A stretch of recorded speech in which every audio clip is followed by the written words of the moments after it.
أعوذ بالله من الشيطان الرجيم. إن في خلق السماوات والأرض واختلاف الليل والنهار لآيات لأولي الألباب الذين يذكرون الله قياما وقعودا وعلى جنوبهم ويتفكرون في خلق السماوات والأرض ربنا ما خلقت هذا باطلا سبحانك فقنا عذاب النار ربنا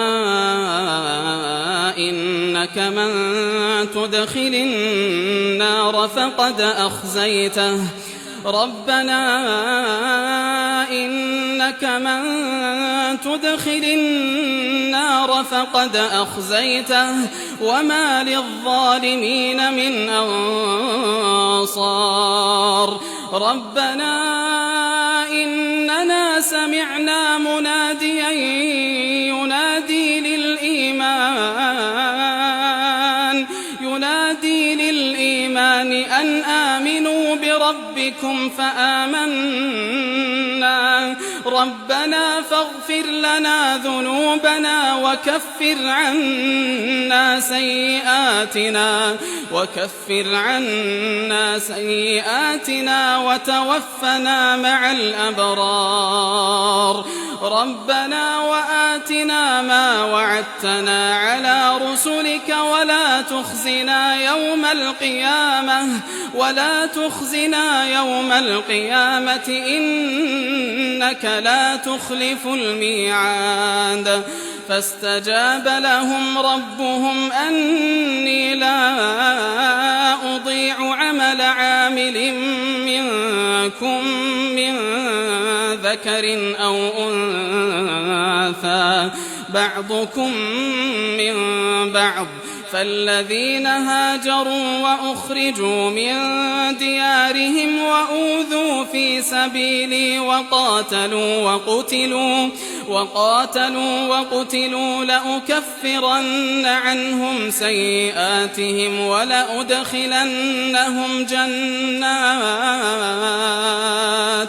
ولأدخلنهم جنات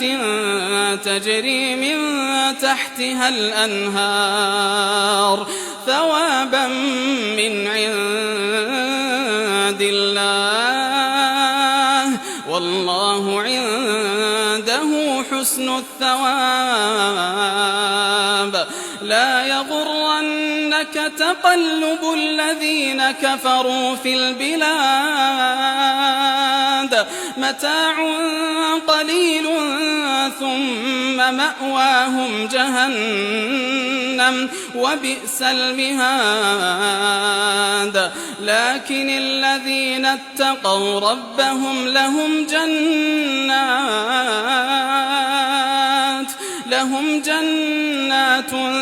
تجري من تحتها الأنهار خالدين فيها نزلا من عند الله وما عند الله خير للأبرار وإن من أهل الكتاب لمن يؤمن بالله وما أنزل إليكم وما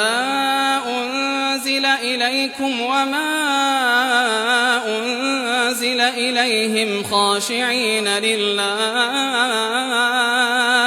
لا يشترون بآيات الله ثمنا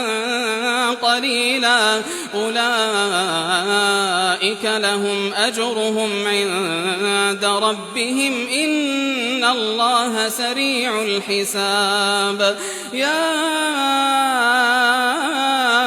أيها الذين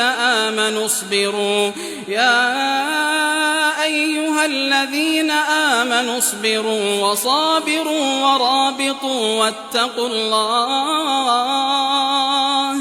واتقوا الله لعلكم تفلحون.